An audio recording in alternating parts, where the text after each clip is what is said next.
बहुत स्वागत है आपका। आप देख रहे हैं सी न्यूज़ भारत। आपके साथ मैं हूं गौरी वर्मा। वक्त हो गया है न्यूज़ बुलेटिन का। बुलेटिन में बात होगी बलिया की, जहां बेलथरा में भाजपा के युवा कार्यकर्ता ने किया अनोखा कार्य। आगे चर्चा करेंगे चतरा की, जहां तेज रफ्तार कार ने बारातियों पर बरपाया कहर। और बात होगी रोहतास की, जहां सासाराम में विधायकों की खरीद फरोख्त के खिलाफ हुआ नागरिक सम्मेलन। इन तमाम खबरों पर करेंगे विस्तार से चर्चा।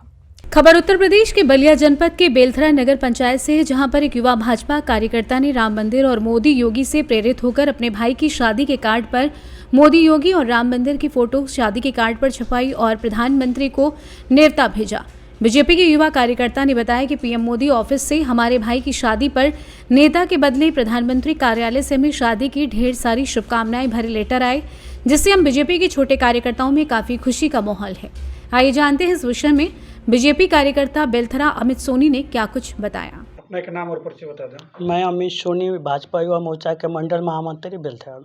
क्या बात है, आप काफ़ी खुशी महसूस कर रहे हैं, क्या किए थे आप? मैं राम मंदिर निर्माण से लेके काफ़ी उत्साहित हूँ। इसी के अपने छोटे भाई के शादी के निमंत्रण पे मैं माननीय योगी और मोदी जी का फोटो और 2024 के लिए तीसरी बार माननीय मोदी जी को प्रधानमंत्री बनाने का अपील किया और माननीय मोदी जी को निमंत्रण भेजा। निमंत्रण उन्होंने स्वीकार किया। अपना प्रतिनिधि माननीय रविंदर कुशवाहा, लोकप्रिय सांसद सलेमपुर, और चेयरमैन प्रतिनिधि माननीय दिनेश कुमार गुप्ता जी अभी कुछ देर पहले मेरे आवास पे आके जो धन्यवाद दिए इसके। क्या आपने कैसा निमंत्रण पत्र भेजा था? क्या था? शादी का कार्ड था? शादी कार्ड पे क्या छपवाया था? मैंने अपने शादी कार्ड पे जो है कि माननीय मोदी और योगी जी का फोटो लगाया था और लिखा था लक्ष्य 2024।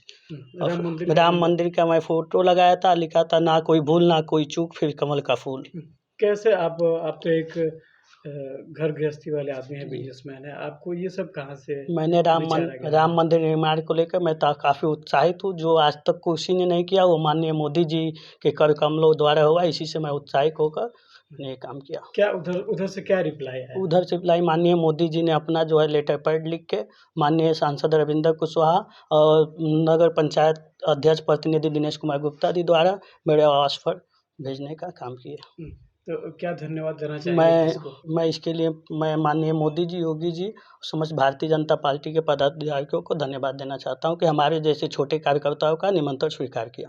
अब तो चुनाव भी सामने आ रहा है, किस तरीके से आप मजबूती के साथ अपनी पार्टी को एक छोटे लेवल से भी मजबूती प्रदान करने वाले हैं? हम लोग चुनाव के लिए अभी से कमर कस लिया और तीसरी बार जो है माननीय मोदी जी को प्रधानमंत्री बना के स्टेशन में भेजने का काम करेंगे। हम लोग छोटे कार्यकर्ता जितने भी हैं पदाधिकारीगण सब लोग हम लोग अभी से कमर कस लिया, पुनः तीसरी बार माननीय मोदी जी को प्रधानमंत्री बना की कुर्सी पे बैठाने की इच्छा है। कोई प्रतिनिधि आए? कौन प्रतिनिधि आए थे इसने प्यार आशीर्वाद देने? माननीय रविंदर कुशवाहा जी आए थे, पूर्व मंत्री छट्टूराम जी आए थे, चेयरमैन प्रतिनिधि माननीय दिनेश कुमार गुप्ता जी आए थे, तमाम नेता जिले के प्रदेश के राज्यसभा सांसद माननीय सकलदीप राजभर आए थे। क्या सोच लग रहा है आप लोग को, किस तरीके से प्रधानमंत्री मोदी जी एक छोटे से भी चीज़ों पे इतना ध्यान देते हैं? क्या लगता है? वही उनकी जो है कि खासियत है कि छोटे कार्यकर्ताओं पे भी इतना, हमारे जैसे छोटे कार्यकर्ताओं पे इतना जो स्नेह प्यार दिया, इसके लिए माननीय मोदी जी को मैं दिल से धन्यवाद देता हूँ। बलिया से सी न्यूज़ संवाददाता श्री कृष्ण तिवारी की रिपोर्ट।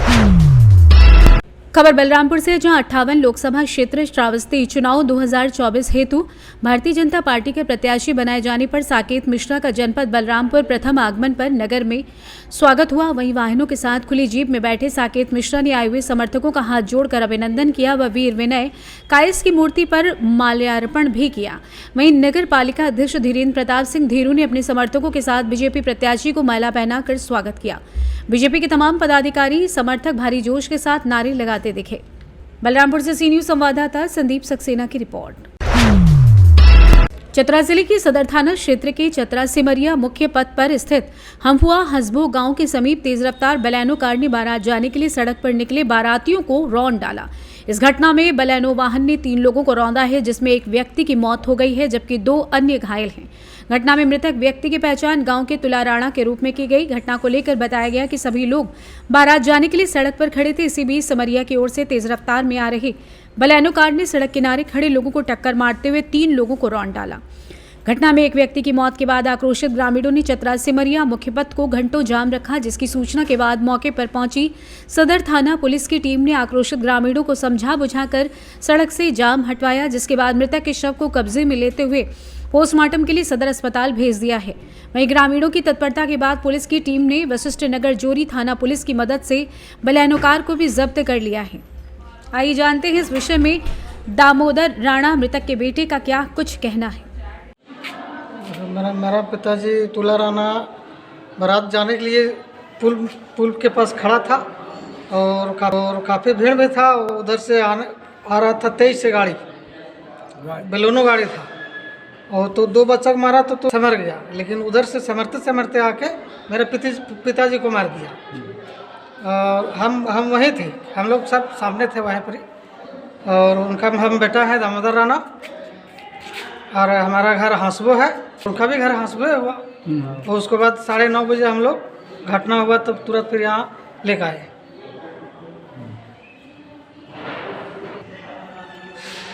हम लोग बारात जाने के लिए तैयार थे और उधर से एक बेलोनो गाड़ी आया, पीले है ये था। यहाँ भी हम लोग चेक किए थे, बोतल शीशी सब निकला। तो मेरा बाबूजी को वहाँ स्पोर्टे मार दिया तुला राणा की, और उसका पिताजी का नाम है बंधन राणा, और उसका हम बेटा है दामोदर राणा। और वो तो इतना तेज में था ये था जो हम लोग पकड़े उसको। जब तक ले हम लोग मोटरसाइकिल से पीछा किए तब तक वो पार हो गया। हाँ, बहुत यहाँ पे पेट्रोल पंप के सामने इधर नहीं गली, उसमें जाकर अंदर घुसा कर फिर एथी खोज के निकाले। तो पुलिस वाला घिंच के ले गया था ना। ड्राइवर तो है ये नहीं था। अब बीच में कहाँ से पड़ेगा? उनका कोर्ट पर वहीं हुआ था। मारा वैसे हो गया। जैसे मारा वैसे ही हो ही गया था। उठते हम लोग के तक बेलोनो। अब हम लोग वहाँ उसको संभाले। चतरा से सी न्यूज संवाददाता लकी की रिपोर्ट।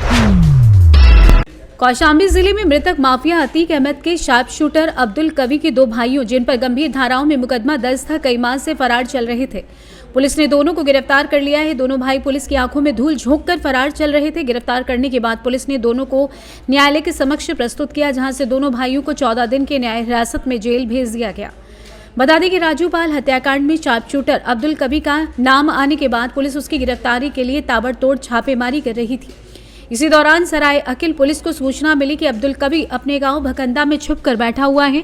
सूचना मिलने के बाद कौशाम्बी पुलिस ने घर की घेराबंदी कर तलाशी अभियान शुरू कर दिया। हालांकि पुलिस को घर पर अब्दुल कवी तो नहीं मिला, लेकिन उसके घर पर अवैध असलहों का जखीरा मिला। इसके अलावा अब्दुल कवी के भाइयों अब्दुल हई और अब्दुल मुगनी के घर पर भी अवैध असलाह और विस्फोटक पदार्थ मिले। इसके बाद से पुलिस ने गंभीर धाराओं में मुकदमा दर्ज कर दोनों भाइयों की तलाश शुरू कर दी। बुधवार की रात मुखबिर की सूचना पर पुलिस ने शिक्षक के पद पर तैनात अब्दुल हई को फतेहपुर से तो जालौन जिले में सिपाही के पद पर तैनात अब्दुल मुगनी को पुलिस लाइन से गिरफ्तार कर लिया गया। इसके बाद पुलिस ने दोनों भाइयों को न्यायालय के समक्ष पेश किया, जहां से दोनों भाइयों को 14 दिन की न्यायिक हिरासत में जेल भेज दिया गया है। आइए जानते हैं इस विषय में एसपी ब्रजेश कुमार श्रीवास्तव ने आगे क्या कुछ बताया। देखिए, ये अब्दुल कवी के भाई जो सरायकिल के मुकदमा अपराध संख्या 42/23 जो इनके घर से विस्फोटक और तमाम अवैध शस्त्र बरामद हुए थे, उसके बारे में दर्ज था। उससे संबंध में आज अब्दुल कवी के 2 भाई, एक अब्दुल मुगनी है और दूसरा मोहम्मद हई है, इनकी गिरफ्तारी की गई है। इनको न्यायालय भेजा जा रहा है और इसमें जो भी विधिक कार्रवाई है, जो गैंगस्टर एक्ट की कार्रवाई है, उसके अंतर्गत हम लोग इसमें आगे प्रक्रिया करेंगे। सर, तो क्या कुछ बरामद हुआ है उन लोगों के पास से कोई चीज़? नहीं, उनके यहाँ से विस्फोटक और अवैध शस्त्र पहले से बरामद हुआ है, उसी में ये वांछित थे। कौशाम्बी से सी न्यूज संवाददाता इम्तियाज अहमद की रिपोर्ट। खबर रोहतास से, जहां सासाराम फजलगंज स्टेडियम में भाकपा माले के बैनर तले विधायकों की खरीद फरोख्त के खिलाफ नागरिक सम्मेलन का आयोजन किया गया। भाजपा माले के राष्ट्रीय महासचिव दीपांकर भट्टाचार्य के नेतृत्व में ये नागरिक सम्मेलन का आयोजन किया गया। सम्मेलन में मौजूद वक्ताओं ने भाजपा पर विधायकों को खरीद फरोख्त करने का आरोप लगाते हुए जमकर लोग बरसे। वक्ताओं ने कहा कि सरकार में बने रहने के लिए भाजपा पैसे के बल पर चेनारी, मोहनिया, भभुआ के विधायकों को खरीदा है। बता दें कि इस तरह से विधायकों की खरीदारी से लोकतंत्र का अपमान हो रहा है। उन्होंने कहा कि मतदाता ने महागठबंधन को जिताया था, लेकिन भाजपा के झांसे में आने वाले विधायकों को भी जनता आगे सबक सिखाएगी। इसी उद्देश्य से नागरिक सम्मेलन का आयोजन किया गया है। जनता के दिए मत पर बने विधायकों पैसों की लालच में जनता के लिए परफॉर्मेंस को खराब कर रहे हैं। यहाँ जनता दिए मत से अपमान हो रही है, तो वहीं दूसरी तरफ लोकतंत्र के लिए नीति नियत खतरा है, जहां नागरिक सम्मेलन के माध्यम से लोगों को जागरूक करने का प्रयास जारी है। आइए जानते हैं इस विषय में भाकपा माले नेता ने क्या कुछ बताया। सासाराम लोकसभा क्षेत्र में तीन विधायक कांग्रेस के और राजद के, जिन्होंने भाजपा के पैसे के दबाव में दल बदल किया है, उनकी निंदा करने और इस घटना से सबक लेने, उनके खिलाफ जनता को संगठित करने, विचार विमर्श करने के लिहाज से ये सम्मेलन, नागरिक सम्मेलन बुलाया गया है। आए दिन ये देखा जा रहा है कि इस तरह से भाजपा पैसे के बल पर विपक्षी विधायकों को खरीद करके बनी हुई सरकारों को उलट रही है, और ये लोकतंत्र का अपमान है, लोकतंत्र की हत्या है।